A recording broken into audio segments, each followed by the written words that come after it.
महाराष्ट्र की सियासत का खेल केवल मुंबई में नहीं खेला जा रहा है। ये खेल दिल्ली होते हुए उस सूबे तक पहुंचा है जहां लोग बाढ़ से बेहाल हैं। जी हां, हम बात कर रहे हैं असम की। शिवसेना के खिलाफ बगावत का बिगुल फूंकने वाले एकनाथ शिंदे गुवाहाटी के रेडिसन ब्लू होटल में बागियों की महफिल जमाए बैठे हैं।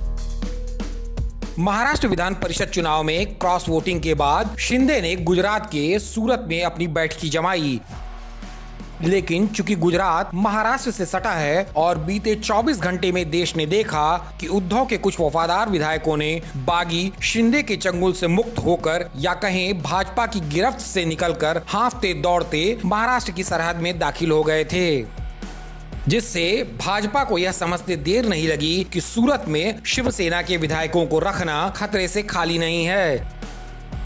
इसलिए मंगलवार की देर रात सभी बागियों को चार्टर्ड प्लेन में भरकर आसाम की ओर पार्सल कर दिया गया। संदेश साफ था कि असम की सरकार इन विधायकों की सुरक्षा करेगी और ये बागी विधायक दौड़ने भागने की जुगत भी नहीं लगा पाएंगे। लेकिन आज असम सरकार के सामने उस समय भारी परेशानी खड़ी हो गई जब बंगाल में शासन करने वाली तृणमूल कांग्रेस के असम के कार्यकर्ताओं और नेताओं ने गुवाहाटी के रेडिसन ब्लू होटल पर धावा बोल दिया और हेमंत विश्व शर्मा के खिलाफ नारेबाजी करने लगे। दरअसल तृणमूल कार्यकर्ता आरोप लगा रहे थे कि असम बाढ़ में बह रहा है और भाजपा के मुख्यमंत्री हेमंत विश्व शर्मा महाराष्ट्र में भाजपा की सरकार बनवाने के लिए बागी शिव सैनिकों की आवभगत में लगे हुए हैं। होटल रेडिसन के सामने धरना दे रहे तृणमूल कांग्रेस के कार्यकर्ताओं का प्रदर्शन उग्र हुआ तो असम पुलिस के हाथ पैर फूल गए। पुलिस ने आनन फानन में प्रदर्शनकारियों को अपनी हिरासत में ले लिया। पुलिस बल द्वारा बसों में ठूसे जा रहे कार्यकर्ताओं ने सीधे तौर पर आरोप लगाया कि असम में लाखों लोग बाढ़ के कारण पीड़ित हैं, लेकिन सीएम विश्व शर्मा महाराष्ट्र में उद्धव सरकार को गिराने में व्यस्त हैं।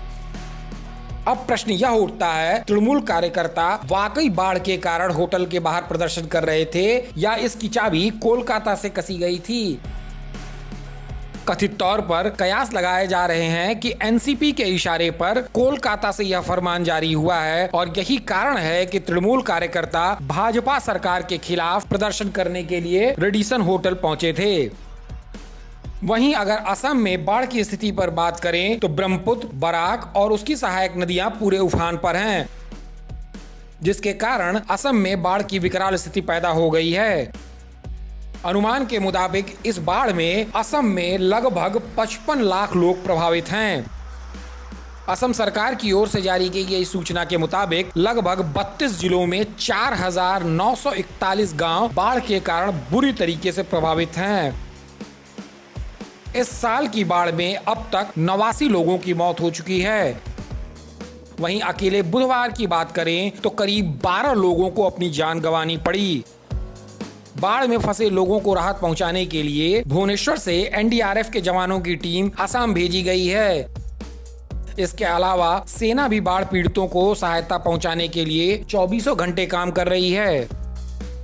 इस वीडियो में अभी के लिए इतना ही। देश और दुनिया की ताजा खबरों के लिए देखते रहिए लोकमत।